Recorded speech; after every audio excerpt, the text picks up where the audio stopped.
자, 저희들이 입수한 데이터를 가지고 한 걸음 더 들어가서 분석을 해볼 텐데 미리 말씀드릴 것은 아까도 잠깐 말씀드렸습니다만 이것은 어떠한 결론, 어떤 전제를 세워놓고 저희들이 접근하고 있지는 않습니다.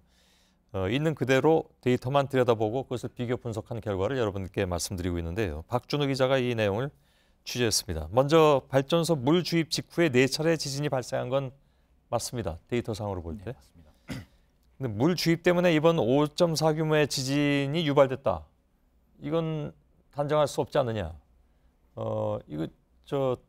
이렇게 주장하는 학자들도 있으니까요. 단정할 수 없다고 하는 학자들도 어떻게 봐야 됩니까?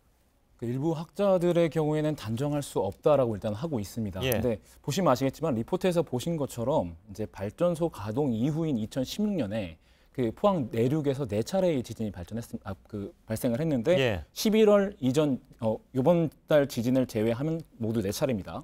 그런데 발전소 내부 자료를 확인을 해봤더니 그 4차례 지진 직전에 모두 지하로 대량의 물이 이렇게 주입이 됐다라는 겁니다. 예.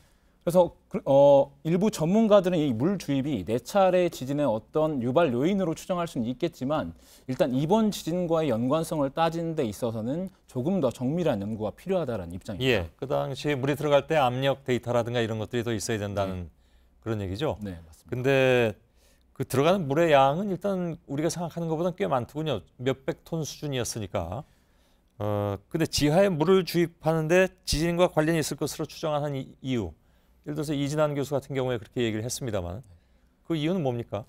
일단 이건 지열 발전 원리를 좀 더 살펴볼 필요가 있습니다. 예. 지열 발전을 위해서는 지하 4km 지점까지 주입정과 생산정이라는 파이프 2개가 들어가게 됩니다. 예. 굉장히 거대한 파이프인데요. 여기서 거대하다는 건 제가 그때 이진환 교수한테 물어봤을 때는 네. 직경이 한 20cm 정도 됐는데 그걸 거대하다고 표현하기는 좀 어려운 거 아닌가요? 그 길이가 상당히 길다라는. 길다. 예, 알겠습니다. 예. 이제 먼저 이제 주입정을 통해서 물을 주입시키게 되면은 지열로 인해 이제 물이 끓게 됩니다. 예. 이게 한 180도 정도라고 하는데요. 이때 이제 증기가 발생하는데 이 증기의 내부에 압력이 굉장히 많은 상태입니다. 예. 이게 다시 생산정을 통해서 이 증기가 위로 올라가게 되면은 그 압력이 발전기의 터빈을 돌리는 원리가 되겠습니다. 예, 예. 근데 이제 이 물을 지하로 주입할 때 굉장히 강한 수압이 필요하다고 합니다. 예. 그래서 이때 진동이 당연히 자연스럽게 발생할 수밖에 없고 이제 물이 토양 사이에 어떤 빈틈이 있습니다. 공극이라고 하는데 그 공극의 수압이 발생하게 되면 이 힘으로 단층이 움직이게 됩니다. 예. 이게 결국 지진으로 이어지게 된다는 거죠. 예. 그게 이제 이 지진 유발설을 주장하는 학자들의 얘기입니다. 근데 이번 지진을 앞두고서는 아예 2달 동안 물 주입이 없었다. 이건 공사를 담당하는 쪽에서 지난번에 저희하고 연결이 돼서 했던 얘기이기도 한데, 맞습니다. 그래서 물 주입과 지진의 상관관계가 만일 밀접하다면 이번 같은 경우에 이미 2달 전에 물 주입을 중단했는데 거리도 한 2km 정도 떨어져 있고 따라서 이번 포항 지진과는 관련이 없다라는 주장이었습니다. 그래서 이렇게 주장이 2가지로 좀 엇갈리고 있습니다. 예. 학계 내부에서 당연히 엇갈리는 게 말씀드린 대로 영향이 있을 것이다. 라는 주장이 있고 전혀 상관이 없다라는 주장이 있습니다. 예. 먼저 이제 김영석 부경대 교수의 말씀을 들어보시겠습니다. 예.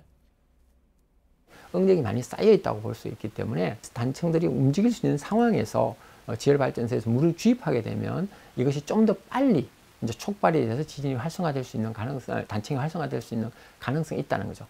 그런 단서를 제공했을 가능성은 있다. 예. 반면에 이제 지열 발전으로 인한 진동이 이번 포항 지진과는 크게 관련이 없다. 이런 포항 지진 같은 큰 지진을 유발하기 어렵다라는 입장도 있습니다. 예. 홍태경 연세대 교수의 한번 주장을 들어보시겠습니다. 규모가 5가 넘는 지진이고 그 다음에 해당 사이트와 이 지진이 발생한 위치가 2km 정도로 떨어져 있는 위치에 있기 때문에 이번 지열 발전이 지진을 유발했다고 볼 만한 그 특별한 증거가 없는 한은 일단은 물리적으로는 불가능한 지진 규모예요. 예. 홍 교수 얘기의 핵심은 요 앞에 조금 빠져 있습니다만은 규모 5가 넘는 지진이라고 얘기한 이유가 이분의 주장은 큰 지진이 작은 지진, 즉 여진을 유발하는 경우는 있어도 작은 지진이 큰 지진을 유발하는 경우는 없다라는 게 이분의 주장이거든요. 네, 맞습니다. 그래서 아무튼 반론을 얘기하고 계신 겁니다. 네. 네, 앞서 리포트를 보면 9월 이후에 물 주입은 멈췄지만 물을 빼는 작업은 계속하고 있었다고 하는데 물을 빼는 것도 어떤 뭐 예를 들어서 압력의 변화라든가 이런 거에 의해서 지진을 유발할 수도 있다고 보는 사람들이 있습니까? 이것도 조금 더 이제 정밀한 연구가 필요한 부분이긴 합니다. 예. 딱 단정지어서 말하기는 좀 어려운데요.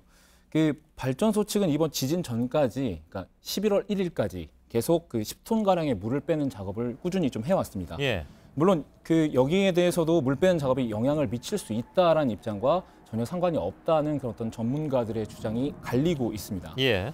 그 현재 발전소 측이 정부에 제출한 자료만을 봤을 때는 인과관계를 밝히기가 어렵기 때문에 결국 좀 더 정밀 조사를 통해서 물 주입과 배출 작업이 인근 지각에 어떤 영향을 미쳤는지를 살펴봐야 한다라는 그런 주장이 설득력을 얻고 있습니다. 예. 이를 위해서 좀 필요한 세부 자료들이 있는데요. 그 지열 발전소가 물을 주입할 당시에 가한 압력이라든지 아니면 물의 색이라든지 그런 세부 자료가 있어야지 조금 더 개량적인 분석이 가능하다라는 입장입니다. 예, 알겠습니다. 발전소를 운영하는 넥스지오 측의 입장은 지난번에 여기 계신 분이 나와서 전화로 인터뷰를 했기 때문에 이분들의 입장은 뭐 전혀 상관이 없다라는 주장이었고 아까 제가 몇 가지 말씀드린 내용이 바로 그분들의 주장에 기반하는 것이기도 합니다. 이 정도로 정리하도록 하죠. 박준호 기자였습니다.